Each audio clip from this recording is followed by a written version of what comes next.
Ito ang Presidential Broadcast Service. Radyo Pilipinas. Radyo Publiko Ng bagong Pilipinas para sa bagong Pilipino.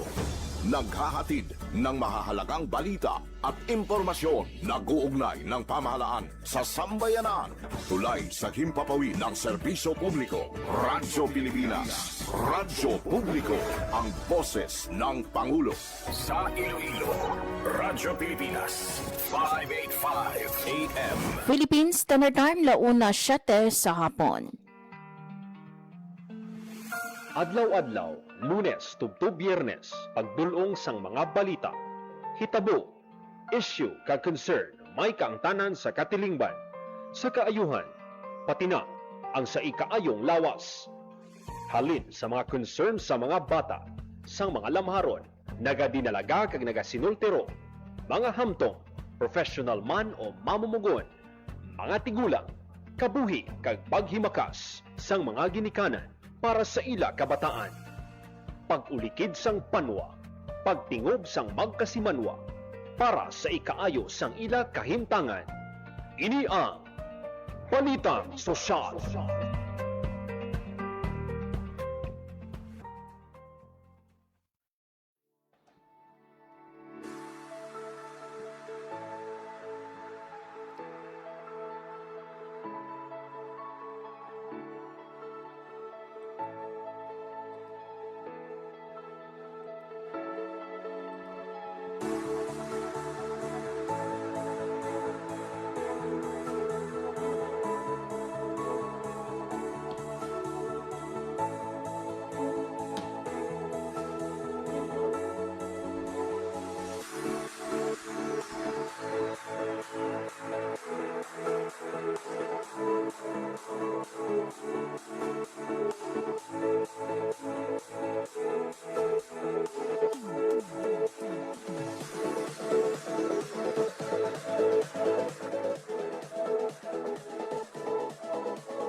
Mayong hapon Pilipinas, mayong hapon Western Visayas, mayong hapon syudad kag probinsya sang Iloilo.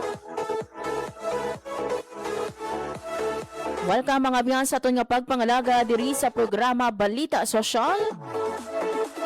Adlaw kita subong sang Huwebes, Hulyo 23, 2026. Sa kinaandan mga biyan, ako ang inyo alagad, Marian Grace Aranyata.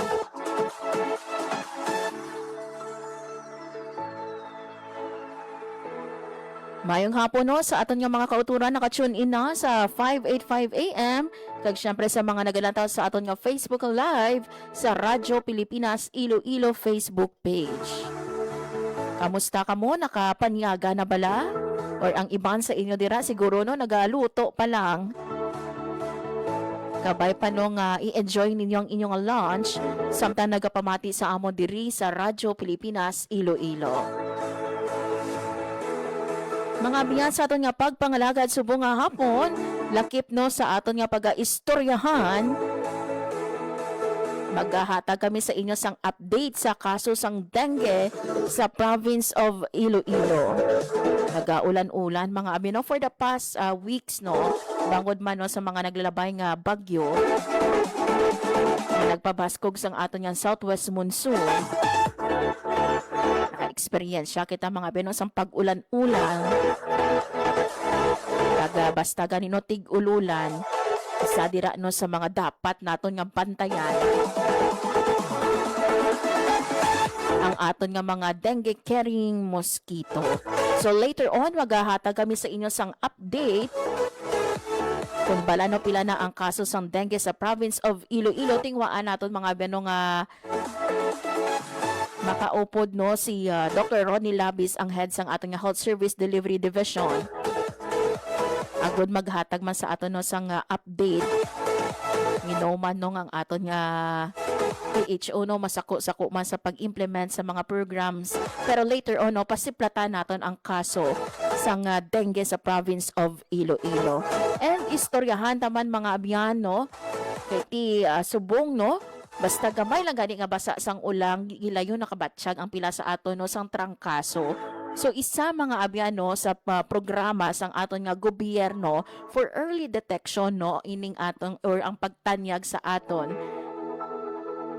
sang libre no nga consultation pinaagi sa aton nga mga yakap clinics. That is kung ang inyo no or enrolled ka mo no sa mga yakap clinics naton sa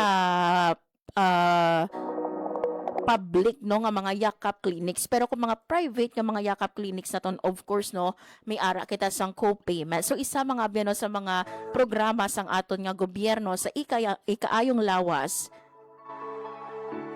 amo ang pagtanyag sa aton sang libre no nga medical consultation pinaagi sa mga public naton nga yakap clinics. Kung nakapakonsulta ka mo and then no ginrequest ang doktor nga kinahanglan ninyo mag-undergo no sa mga laboratory test, and then pagbalik sa doktor may ginreseta si doc sa inyo, may libre kita no nga mga bulong 75 ina no ka mga bulong pwede ninyo ma-avail sa aton nga mga gamot providers. Or later on isa-isa ho naton mga ben kada province diin bala no ang aton nga mga accredited gamot providers.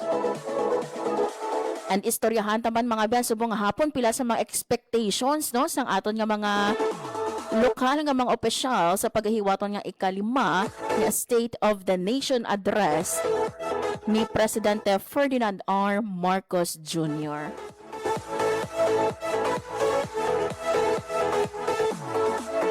Ang aton mga ben or ang paghatag sang SONA no mando ini no sang Article 7 Section 23 sang 1987 Constitution.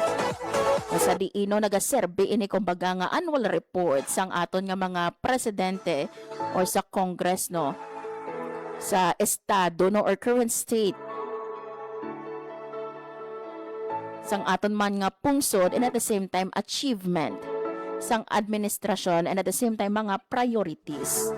So hibaloon nato no pila sa mga expectations sang aton nga mga local officials diri sa aton sa Western Visayas. For the meantime, magakuha kita na isang pinaka-latest nga weather update kaupod ang aton nga Pag-asa Iloilo. Radyo Pilipinas. Weather! Sa aton piyakalinya, mga biyan si Ma'am Lenore Silvestre ang DOST Pag-asa Iloilo. Ma'am Lenore, good afternoon. Hi, hello, good afternoon. Muna ang aton latest weather update para sa karon nga adlaw sang Webes, July 23, 2026. As of 10 a.m. kaganang agang ginamonitor naton nga si Bagyong Quiapo ay gina-estimate naton base sa mga available nga data nga ang iya sentro ay yara sa may kalayon 830 km east of northern Luzon. May maximum sustained winds nga 45 km per hour near the center, kag gastanas nga up to 55 km per hour. Ang iya hulag ay pa northwestward at 25 km per hour. Base sa aton nga track and intensity outlook, si Bagyong Quiapo ay posible magkapalapit sa may northeastern portion of mainland Cagayan between tomorrow morning and afternoon, and then magkapalapit man ini or magalandfall sa may vicinity of Babuyan Islands between tomorrow afternoon and evening, kag magagawa sa aton yung Philippine Area of Responsibility by Saturday morning or noon. So ang ini nga bagyo nga ginamonitor natin ay wala ni direkta nga epekto sa aton diri sa Western Visayas. However, ay posible niya ini pa enhance ang aton nga southwest monsoon nga kung sa diin sa karon ang southwest monsoon amo na ang nagaapekto sa may Mindanao kag western sections of southern Luzon kag Visayas. So bangod sa nga sistema diri sa may Western Visayas ay maga-eksperyensya sa magalong mga kalangatan na may mga lapta-lapta mga pag-ulan, pangalat kag panago og dugas ang southwest monsoon. Mahina tubtub makasarangan naman ang hangin naton nga magahalin sa direksyon southwest to south nga magadalas ang makanay tubtub makasarang pagbalod sang aton kadagatan. Forecast temperature natin generally nasa 24 to 32 degrees Celsius. Ang adlaw na butla kag gining alas 5:37 sang aga kag magatunod ini alas 6:16 karon sa hapon. Kag muna ang aton latest weather update halin diri sa Iloilo ta Florida Station. Ako si Lenore Silvestre, madamo gid nga salamat. Yes, Ma'am Lenore, balikan nato no ining si Bagyong Quiapo is expected nga exit sa PAR by Saturday. Yes, ma'am. Mhm. Magagawa siya by Saturday morning or noon. Mhm. As of now, Ma'am Lenore, no, may we know, may ara ba lang lugar diri sa aton sa Western Visayas nga nagaulan? Yes, ma'am. Sa may part sang Maasin, Haniway, Maasin, Alimudja, nagaulan na dala ang area. Then some part sang Guimaras, sa may Buena Vista, kag San Lorenzo. Then some parts man sang Negros Occidental. Mhm. Pero klaruhon naton Ma'am Lenore, no, ang reason nga nagaulan no sa sini nga mga area is that because of bagyong Quiapo. No, ma'am. Ang mga pag-ulan nga na experience nila is tugas sini sang southwest monsoon. Mhm. And are we expecting Ma'am Lenore, no, subong nga hapon bala or karon sa gabi inulanon niya diri sa aton sa Iloilo City?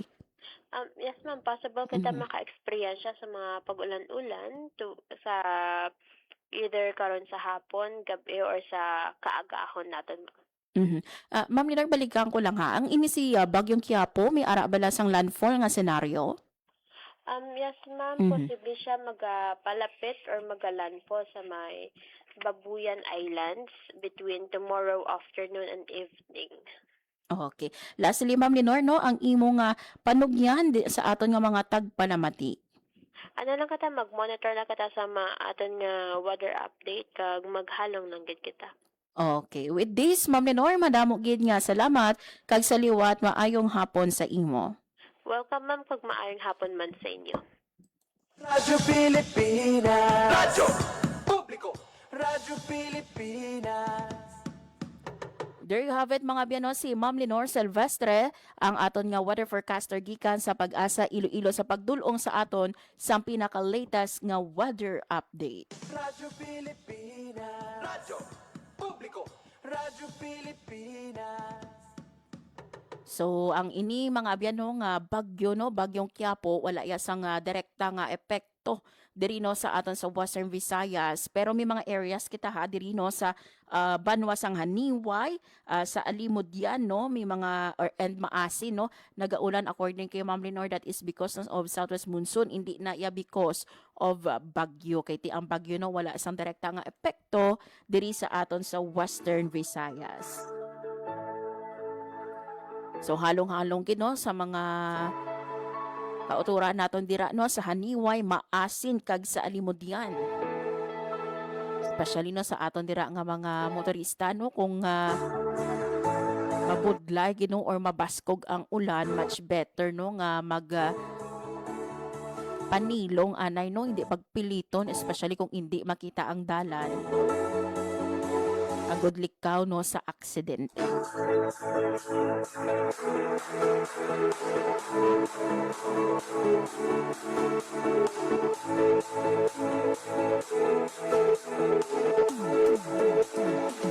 Philippine Standard Time, launa 20 sa hapon, mga biyan sa aton nga pagbalik. Magakuha kita mga biyan sang report gikan sa aton nga Iloilo Provincial Beat Reporter Hope Torrechante.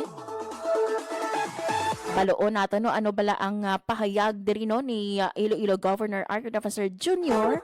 sa iya no nga expectation sa paghahiwaton nga ikalima nga State of the Nation address o konsona ni Presidente Marcos sa Lunes, Hulyo 27. And tingwaan man naton mga beno, malabot ang aton nga Schools Division Superintendent gikan sa Schools Division Office of Antique, Dr. Ernesto Cervelon Jr. Kiti mga beno, kung madumduman ninyo diri no sa aton sa Province of Iloilo, sang siya pa diri no ang superintendent. May ara mga beno nga mga motor nga panghatag no sa aton nga mga bulutuhan or mga clusters naton nga mga bulutuhan, especially those nga mga malayo no ang mga eskwelahan para magamit sang aton nga mga manunudlo. So sa Province of Antique mga biyano, gin-assign dito no subong siya SDS Cervelon kag may ara mga bangging patuman man no nga kaangay sinino nga programa ang Salakyan Manunudlo. Ibaloon nato no pila bala no ka mga motor diri no ang Ipanagtag sa aton man nga mga schools nga pagagamiton sang aton nga mga manunudlo. Kag last time naghiwat man no sang refresher course sa aton no nga mga security guard, sa aton nga mga watchmen, ang aton nga SDO Antique. So hibaluon naton ang update sa siniman nga paghiwat no sang refresher course. So tanan ini mga biyan bantayan sa aton nga pagbalik diri sa programa Balita Sosyal. Tungo sa bagong Pilipinas. Sona 2026. Isang taon matapos ang ika-4 na State of the Nation Address ni Pangulong Ferdinand R. Marcos Jr. noong 2025, mas pinalawak pa ang abot ng Walang Gutom Program, alinsunod sa layunin ng Pangulo na wakasan ang kagutuman sa bansa. Bilang suporta rito, inilunsad ng Administrasyong Marcos ang Walang Gutom Kitchen na araw-araw naghahain ng mainit at masustansyang pagkain para sa mga street dweller at iba pang kabilang sa vulnerable sector. Target ng DSWD na magtatag ng kabuuang 12 Walang Gutom Kitchen sa iba't ibang panig ng bansa. At as of July 2026, umabot na rin sa 219,304 individual at pamilya ang nasilbihan ng libreng hot meals sa ilalim ng inisyatibong ito. Nagpapatuloy rin ang distribusyon ng electronic benefit transfer cards na may 3,000 pesos food credits na maaaring gamitin sa pagbili ng piling pagkain sa mga akreditadong tindahan at kadiwa stalls. Samantala, nitong Hunyo 2026, isang substitute bill ang inihain upang gawing permanenteng programa ang Walang Gutom Program ng DSWD. Layunin nitong matugunan ang involuntary hunger, suportahan ang mga low-income household, at higit pang palakasin ang lokal na produksyon ng agrikultura sa bansa. Pangako sa bayan. Tungo sa bagong Pilipinas. Sona 2026. Philippine Standard Time, launa 24 sa hapon. Sa gyapon mga kaibigan, gapamati ka mo sa programa Balita Sosyal. Radyo Pilipinas. Mga biyan, as mentioned earlier, sa sininong Lunes, July 27, ang aton nga Presidente Ferdinand R. Marcos Jr. magahiwat sang iya ikalima nga State of the Nation Address. Kung sa diino, pamatian naton mga abyano ang mga accomplishment and at the same time no, ang mga priorities no or mga programa pagino nga ipatuman man sang aton no nga administrasyong Marcos Jr. sa iya nabilino nga mga tinuig no bilang presidente sang Pilipinas. So hibaluon nato nya diri no sa aton sa Western Visayas, ano bala no ang mga gina-expect no nga iga-mention sang aton nga presidente no, ano balang ginalauman nga mabatian sa pila naton ka mga local leaders. Unahon naton mga beno diri sa province of Iloilo, ano bala no ang tinutuyo no or ang gusto mabatian ni Governor Defensor, and at the same time sa province of Guimaras no hibaluon taman ang pila no sa mga luyag nila mabatian no nga imit lang sang aton nga presidente. Agod mga ba magdulong sa sining balita yari sa aton or makaupod naton subong nga hapon para sa iyang live report si Hope Torrechante. Radyo Pilipinas.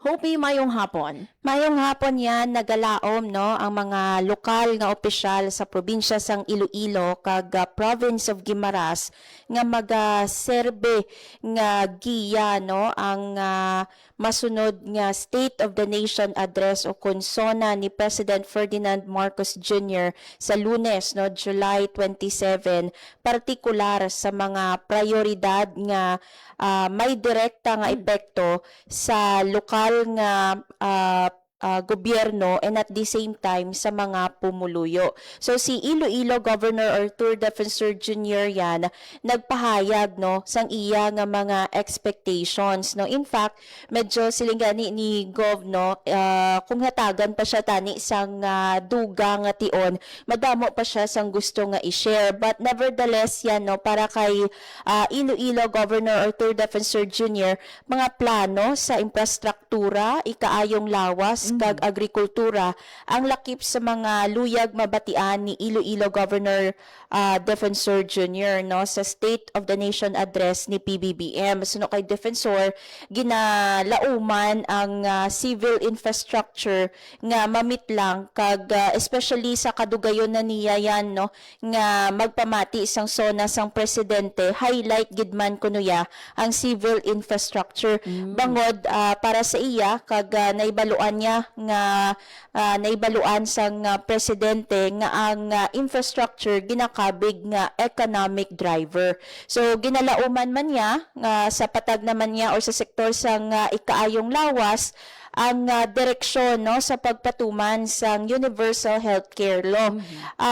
This is despite yan nga manami ang implementation sini sa Iloilo Province. Ang gusto niya is mabatian from the President ang direksyon no sa implementation sang Universal Healthcare Law sa kumbaga pangkalahatan no nga level and pagpasiguro sa food security sa pungsod Pilipinas ina sa bahin naman niya sang agrikultura gin-highlight didto yan no ni Governor Defensor ang rice program sang administrasyon. In fact, may ara gani kita no nga ginahatagan yan no nga mga benepisyaryo sang rice program sang administrasyon. So sa karon ginpamangkot man yan no si Governor Defensor kung bala magaupod ini or magatambong ini personal sa State of the Nation address. Sa karon hindi pa sigurado yan no ang attendance ni Governor Defensor bangod sang prior commitment. Pero dito man ato no sa Metro Manila. And kung hindi man siya makatambong personal, nagpasalig man yan no ang gobernador nga pagatutukan no ang State of the Nation address ng presidente kag ang mga mangin pahayag sinino sa iya nga ulat bayan.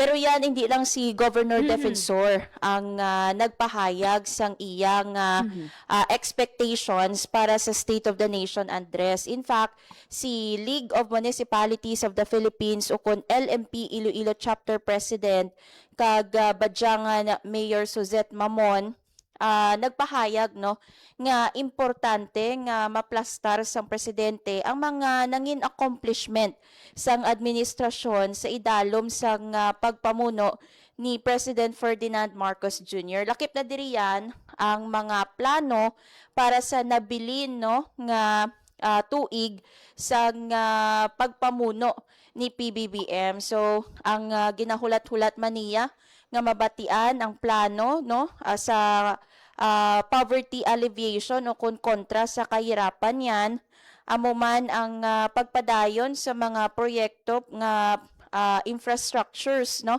and at the same time ang suporta para sa local government and down sa mga kabaranggayan nga diri no sa pungsod Pilipinas. And si LMP Guimaras Chapter Mayor John Edward Gando may ara man yan no sang iya nga mga expectations gin-highlight ni Mayor Edward Gando nga ginalauman niya nga maplastar man no ni President Marcos Jr. ang mga nagapanguna nga prioridad sang administrasyon sa iya duha or ulihi nga duha ka tuig bilang presidente. Yari balayan no ipabati ta ang interview with Hordan Mayor John Edward Gando nga amo man no ang LMP Guimaras Chapter President. Anan mo may mga expectations. Yes. Yan ang mga aton nga mga lokal nga lideres. So yari pamatian ta no si Mayor John Edward Gando. Priorities of the president for the last 2 years probably of his administration, the things that he wanted to push and the long-term plans of the president insofar as agriculture is concerned and some some programs and initiatives that he would like to finish and complete before he steps down in 2028. So ito yung mga bagay na gusto nating marinig. And I am also expecting whether he would be giving some announcements insofar as the scheduled barangay and SK elections. What will be now the stand of the President? Is he going to certify as urgent the bill for the resetting again of or the fixing of term of the barangay and SK officials? So this is one thing that I am looking forward to, especially na at least yung mga barangay at mga SK officials natin would be guided on these particular things. Will you be attending, sir? Yes, I will be attending. I have, as a member of the Executive Committee of the League of Municipalities of the Philippines, we were invited by the Speaker to join him this SONA of the President. So nabatian yan si Hordan Mayor John Edward Gando nga LMP Guimaras Chapter President. So ara ang mangin or presensya no ni Mayor Gando, magatambong siya personal no sang SONA sa Batasan Complex sa Quezon City kung sa diin hiwaton ang State of the Nation address ni President Marcos Jr. And again i-highlight lang naton yan nga lakip sa iya gina-look forward no ang pagmeet lang sang presidente sa plano para sa barangay kag SK elections yan. Yun. So, amo ini ang pila sa mga expectations. Si Govia, hindi pa sure kung maka-attend. Yes. Mhm. Si Mayor Suzette Mamon ma-attend man no. Mhm. And si Mayor Gando ma-attend. Sure ni sila yang duha pero si Gov medyo may dua-dua pa possibility pa lang no bangod nga may ara siya sang prior commitment sa Metro Manila man yan. Iyon. So, ginabantayan gini nila no ang mga programs considering nga they are local chief executives, ginabantayan gini nila no kung ano ang mga programs no nga i-implement especially sa mga local level nato no, and hopefully no makuha nila or mabatian nila ang gusto nila mabatian during our or during no the 5th State of the Nation address ni Presidente Marcos. Madamo nga salamat, Hopi. Para sa Bagong Pilipinas, Hope Trichante, Radyo Pilipinas, Radyo Publiko. Radyo Pilipinas. Radyo Publiko. Radyo Pilipinas. There you have it mga biyano, si Hope Torachante sa iyaman nga report no natuhoy sa mga expectations no sang pila naton ka mga local leaders diri no sa Iloilo province and Guimaras no sa pagahiwaton nga 5th SONA ni Presidente Ferdinand R. Marcos Jr. sa Lunes, July 27. So lakip dito mga biyano ang they are expecting no mga infrastructure project about no sa health. Governor Defensor mentioned about sa universal health care. Si Hordan Mayor naman yan no LMP President no sa Guimaras Mayor Gando ginalauman niya nga mabatian no ang mga ano bala no ang panilugan din isang aton nga presidente no, especially no sa term no sang aton nga mga barangay leaders. Always gid nato no ginabantayan ini no ang mangin na pahayag no sang aton nga presidente no kay last year no kung madumduman ninyo mga abyan no sa 4th State of the Nation address ni Presidente Marcos pag-abot mga abyan no sa ikaayong lawas dito no gin-highlight gid ang zero balance billing sa aton no nga mga ospital. For sa sini mga abyan no nga pagpatuman sang aton nga zero balance billing madamo gid no sa aton nga mga kauturan especially no ang mga wala gid bala no kabig naton mga abyan no nga poor families nga ma-hospitalize. Dako nga bagay ang bulig ni nila no, especially nga admitted sila no sa aton nga mga government hospitals o mga public hospitals. So we are expecting mga abyan no madamo-damo pagid no ang ginalauman man nato mabatian sa aton nga presidente sa edukasyon, sa agriculture, sa employment. Kag syempre no sa ibang pagid nga mga existing nang gandaan no nga mga programs ng aton nga gobyerno. Last kahapon no, na-interview naton diri no si DSWD Negros Island Region Regional Director Arwin Razo, and according sa iya no, ina-expect yaman no nga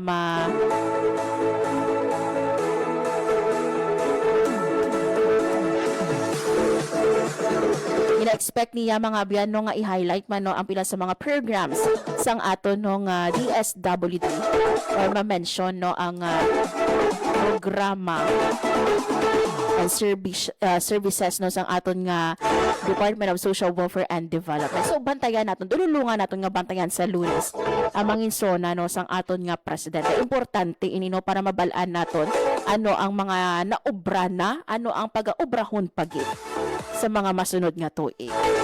Philippine Standard Time, 1:37 sa hapon, mga biyan sa aton nga pagbalik. Makaupod nato no si Schools Division Superintendent Ernesto Sovelan Jr. sa Schools Division Office of Antique. Hibaluon naton mga biyan no ang pila sa mga programa no nga ginapatuman man no sang aton nga superintendent para sa aton nga mga manunudlo, mga estudyante dira no sa SDO Antique. So bantayan inita na mga biyan sa pagbalik sa programa Balita Sosyal. Time to celebrate kulturang Pinoy, tradisyon, musika, sining, literatura at iba pa. Anything and everything fun and Filipino. Ito ang Pinoy Kultura. Kilala mo ba ang The Rockefellers? Ang pinakaunang Pinoy musical act to land a spot in a prestigious US music chart. The Rockefellers is composed of 4 brothers, Antonio, Junior, Eddie, and Albert, and their father, their pops, Moro Maligmat. Pasok sa number 16 ng Billboard Hot 100 ang kanilang kantang Killer Joe. That was in 1963. Halos 5 dekada pa ang lilipas for a solo Filipino act to surpass this feat. This is when Charis Pempenco's self-titled album debuted at number 8 on Billboard's Top 200 albums. Yan ang Pinoy Kultura because our culture is cool. Game, 1, 2, and... Paatuhod, balikat ulo, kita kwetan, may wangat sus. Huwag mong titigan ang hindi sa'yo at maging disenteng tao. Pare, ang catcalling ay isang uri ng sexual harassment.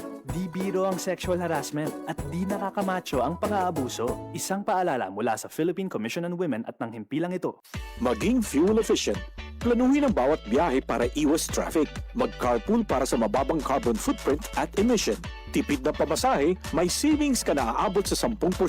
This is a public service announcement from the Department of Energy and this station. Sana'y tiyakin ng mga magulang kung maipanganak akong malusog. Kumain si nanay na may sustansyang vitamin A panlaban sa impeksyon. Para din sa mata, balat, bumbunan at mga buto. Iron, pampabuhay ng dugo at muscles. Iodine, pang-iwas sa komplikasyon at pagiging abnormal. Importante din ang check-up kay doktor. Kasi healthy nanay, ganda buhay.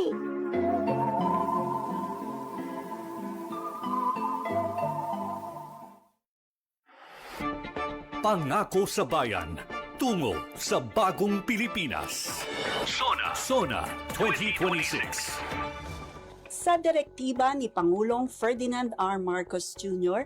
matapos ang kanyang 2025 State of the Nation Address o SONA, nagpapatuloy ang investigasyon sa mga umano'y maanumalyang flood control projects sa bansa. Ika nga ng Pangulo, Mahiya naman kayo sa mga kabahayan nating naanod o nalubog sa mga pagbaha.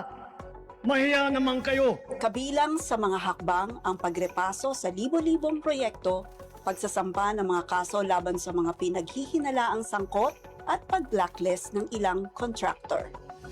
Ayon sa Malacanang, pinangungunahan ng Department of Economy, Planning and Development o DepEd sa pamamagitan ng Regional project monitoring committees ang investigasyon habang ang Department of Public Works and Highways o DPWH ay nagsusumite ng mga kinakailangang record. Iginiit din ng palasyo na walang sasantuhin sa pagpapanagot sa sinumang mapapatunayang sangkot sa katiwalian, habang isinusulong din ang mga reforma para sa mas malinaw at mas mahigpit na pagpapatupad ng mga proyektong pangkontra baha. Pangako sa bayan, tungo sa bagong Pilipinas. Sona 2026. Philippines Standard Time, 1:42 sa hapon. Sa gihapon mga biyan, nagapamati ka mo sa programa Balita Sosyal. Radyo Pilipinas. Radyo Publiko. Radyo Pilipinas. Mga biyan, as mentioned earlier, sa aton nga pagpangalaga dirino sa programa Balita Sosyal, subong nga hapon, makaupo naton mga biyan no, sa liwat ang aton nga Schools Division Superintendent, gikan sa Schools Division Office of Antique, agad istoryahan mga biyan no, ang isa sa mga manami nga programa no nga gina-implement subong no dira sa province of Antique, ang ining salakyan manunudlo. Agad mga biyan, maghatag sa aton no sang objective la, ano ba lang tinutuyo no sang sini nga programa man sang aton nga Schools Division Superintendent. Makaupo naton mga biyan subong nga hapon si SDS Ernesto Cervelon Jr. SDS, maayong hapon sa imo and welcome sa Radyo Pilipinas Iloilo.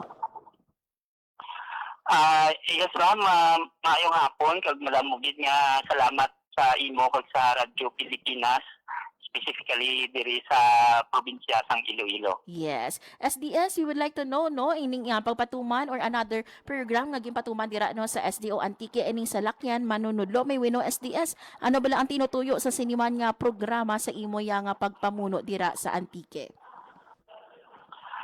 Yes ma'am, aton programa nga ina nagwa o na-conceptualize naton tungod ng gani sa pronouncement sa atong presidente kay President Ferdinand Bongbong Marcos Jr. nga dapat magtingwa gid ang Department of Education nga ma-uplift ang performance ng aton mga learners sa patag. Yes. Palanggang Secretary, si Honorable Sani Angara, nga pataason ang performance ng aton mga estudyante, specifically man sa literacy. So diri sa Schools Division of Antique, ma'am, nakita ko nga may mga geographically challenged areas, mga areas pa lang ang aton mga teachers na assigned pero nabudlayan sila sa pag-report sa ila respective schools. Tungod yan nga hindi manami ang dalan kag ang solo lang ginagamit sa pagpakadto dito amo ang single nga motorcycle wherein nagabayad sila sang dako nga amount no, not less than 300 ang isa ka trip sina pakadto one way lang kadako gid ang impact sina sa economic capacity sang aton mga teachers tungod siyempre may mga pamilya man sila. So nakita ko nga dapat buligan sila sang DepEd by way of providing free transportation. Agod siyempre kung ang ila atensyon focus na lang gid sa pagtudlo kag hindi na sila magpalibog pa sang ila pangbayad sa ila salakyan, mas mangin manami ang outcome sang performance ng aton mga kabataan. That's why nag-communicate ako sa aton mga partners nga makahatag sa aton sang mga motorcycle units kag sa subong mo na ma'am matamat na nga naga-deploy o naga-distribute ang Schools Division of Antique sang motorcycles sa mga geographically challenged nga mga schools nga dira ang aton mga teachers taga-tudlo. Yes. Ma'am. Yes. SDS may we know no, di ingkid particular nga mga municipality inino ang kumbaga priority naton nga paghahatagan sa motorcycle. Usually man ining mga areas ini may ara man sa southern portion sa Antique, may ara man sa northern. Pero sa subong ang initial nga motorcycle units nga nag-abot gin-deploy naton sa Kidyao Antique, specifically sa Afentava Elementary School, kag diri naman sa central part sa Antique sa patnongon sa Tigbalugo Elementary School. Actually, ang Martes lang, ma'am, din turnover naton ang isa ka motorcycle sa school head sang Tigbalugo Elementary School. Pero so far, SDS, isa pa lang ang turnover natin and to follow pa ang ibang pagid naton nga mga schools. Sa subong, ma'am, duha na ka motorcycle sa naton na turnover. Kag ang other schools maybe in the coming months to follow man ang provision naton sang motorcycles. Kag ginaulat-ulat na lang naton ang arrival sang additional units nga courtesy man sa aton mga partners. Kag gina-highlight ko gidali diri, ma'am, nga ang motorcycle sa pag-acquire naton sang motorcycle units nga ini, wala kita nagamit sang public fund, kundi ini ginahatag lang sa aton mga stakeholders, mga partners na willing gid magbulig sa DepEd sa aton tinutuyo nga ini. Yes. Actually, SDS, no, amo na ang next question ko. No? So, no expense ini for our Schools Division Office of Antique. Ma'am? Yes. Please. Yes. Wala ini expense SDS sa aton nga SDO Antique. Yes, ma'am. Wala kay purely initiative ini naton in partnership sa aton mga partners. Yes. SDS, may we know mga pila ang target naton nga hatagan? Is it tanan nga school naton ang tagan or ano ang paggamit dayon sining motorcycle? Is it by cluster nga mga schools naton? Marami ilang pamangkot, ma'am. At tungod nga ni nag-start pa lang kita for this school year, ang akon target is 2 motorcycles lang anay per district. Pero we may exceed beyond our target depende sa sulod sa aton sang bulig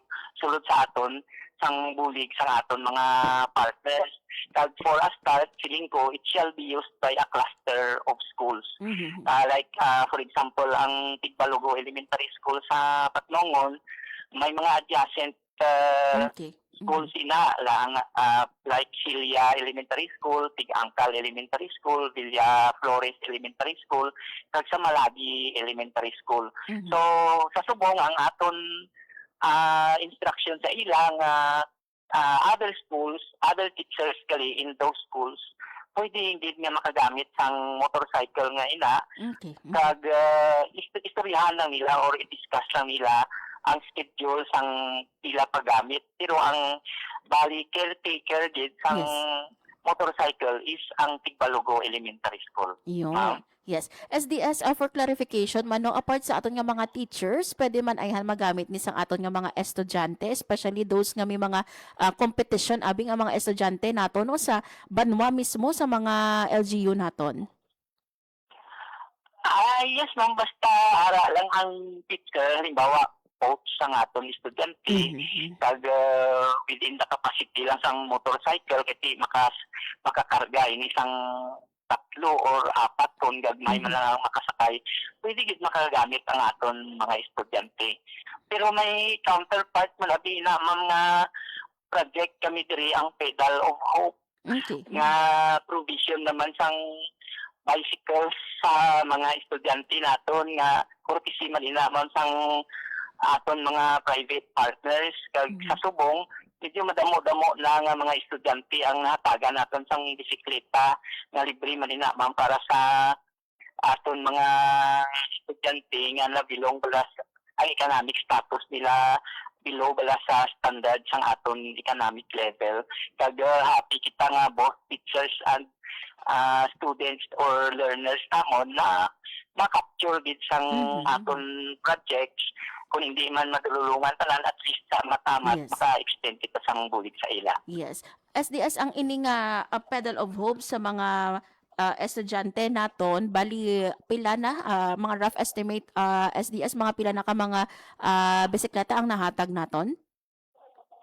Rough estimate man, mga more than 100 na ang aton na panghatag ng mga bicycles. Kay last day may information sa akon nga may additional nga bago nga 40 units sang bicycles nga ginhatag ang aton isa sa mga partners naton nga cooperative. Kag manami nga update tungod 40 naman ka bata ang Yes. matagan naton sang bisikleta, ma'am. Yes, kag ang manami diri SDS wala sang ginbayran ang aton nga DepEd SDO Antique for this bicycle and sa aton man nga motorcycle. Yes, ma'am. Zero fund from DepEd or from the government. Ini initiative lang gid naton kag bulig sa aton mga partners, ma'am. Yes. SDS sa iba nga topic, no? Ang last time naghiwal kita sang refresher course sa aton nga mga security guards and watchmen. May we know, kamusta atong paghiwat man naton SDS sang refresher course? Yes, ma'am.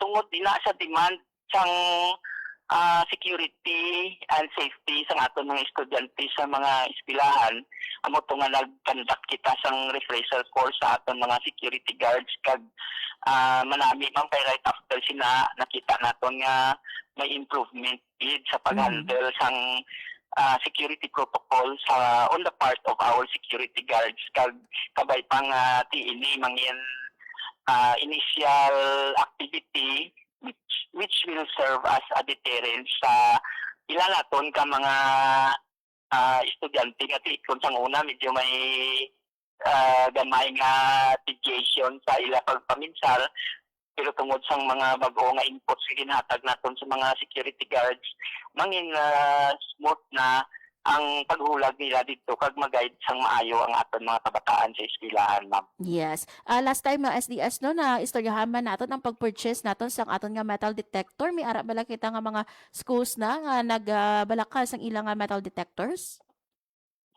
May mga nag-start na sang pag-initiate sila, ma'am, like ang mga big schools naton ang aton sa Antique, ang pinakadako diri ang Antique National School, kag ang Antique Vocational School sa Bugasong.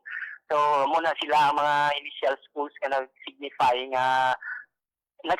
kag may capability sa pag-acquire sang metal detectors but siling ang instruction ko sa ila i-float ina nga proposal sa aton mga municipal LGUs sila pinagid during their municipal school board meeting para nga from the municipal school board fund maka-acquire ang aton mga schools sang metal detectors. Ma'am, kag-welcome din na proposal kay actually it had been our plan sa una pa o galing naunahan ng sang incident sa Tacloban. Kung baga daw ang dating na lang subong sa aton activity daw response na but may plano naman kita yung daan actually, ma'am, sa mga bagay ngayon na. Yun. SDS, I know no sa ako ikaw subong nga hapon no siguro ang imo na lang mabilin nga mensahe especially no sa aton nga mga teaching and non-teaching personnel sa SDO Antique kag syempre sa mga manunudlo naton and parents and guardian. Sa aton mga stakeholders diri sa Schools Division of Antique, especially ang internal stakeholders nato, ng aton mga teachers kag mga estudyante as well as other non-teaching personnel, ginapabot naton nga nagatalipay kita tungod sa manami nga kooperasyon sang tanan sa aton mga activities diri sa aton Schools Division kag kami man diri sa opisina inspired sa pagpatigayon gid sa mga proyekto kag mga activities para sa kayuhan sang aton mga kabataan kag padayon lang ang inyo superintendent sa pag-apilar nga bululigan naton diri tanan tungod ang tanan naton nga mga gina-implement subong para gid sa kayuhan sang mga kabataan diri sa probinsya or Schools Division of Antique. Arang kada Antique. Yun. With this, Dr. Ernesto Cervilon Jr., madamo gid nga salamat sa time and information nga ginhatag mo diri sa amon sa Radyo Pilipinas Iloilo. God bless you, SDS, kag maayong hapon. Maayong hapon nun, ma'am. Salamat kag God bless sa inyo tanan dira sa RPN. Radyo Pilipinas. Radyo Publiko. Radyo Pilipinas. There you have it mga biyano, si Dr. Ernesto Cervilon Jr. sa Schools Division Office of Antique sa pagdulong man mga abyan sa ato no sang information no regarding sa sining salakyan manunudlo kung sa diino duha mga abyan no ka motor no ang gin turnover sa aton nga mga bulutuhan no dira sa province of Antique, especially those no mga malayo naton nga mga lugar para nga ti mabuligan man ang aton nga mga manunudlo no makapahagan-hagan sang ilang nga gastusan, especially sa inupriti nila no. Iti imagine mga beno according kay SDS ining mga lugar no ngaging pangtagaan no sang motorcycle nagaspend no sang dako no ang aton nga mga manunudlo para lang makatudlo makakagtuno sa sini nga mga eskwelahan. So with this provision mga abyan no donated no sang partner man sang SDO Antique, at least no makabulig-bulig sa aton nga mga manunudlo. Instead nga gamito nila no sa ilang pamasahe, magamit pa nila no or ma-save pa sang aton nga mga manunudlo sa pagbakal abi no sang ila dira no nga mga pagkaon sa chok nila or gilamiton pag nila or iba pag nilang mga expenses bilang manunudlo. Kudos no sa aton nga si SDS Servilo no isa sa mga makabig nato no nga mapisan no nga superintendent no diri sa aton sa Western Visayas. Philippine Standard Time, launa, 57 sa hapon, mga abyan, wala nagkikita sang nabilin nga oras, ang aton nga pagpatpat no, sa kaso sang dengue sa province of Iloilo, and at the same time, sa mga accredited nato nga mga PhilHealth gamot providers, bantayan sa iban nga programa sang Radyo Pilipinas Iloilo. Pero mga abyan, ang listahan no, sa mga gamot providers naton, posted no dira sa Facebook page ang Radyo Pilipinas Iloilo. Pwede ninyo no maklik no ang link kag i-direct ka mo sinino sa listahan no, sa mga gamot providers. Madamo nga salamat sa inyo nga pagtutok subong nga hapon. Kag syempre thank you man sa ako mga katuwang technical. Sa studio, Engineer Roy Louie Kaipang kag sa among transmitter, Sir Jeffrey Betita. Mga biyan ako na lang gid si Marian Grace Aranyata kag ini ang Balita Sosyal. Ang inyong tulay sa himpapawid ng serbisyo publiko, ang Presidential Broadcast Service, Radyo Pilipinas.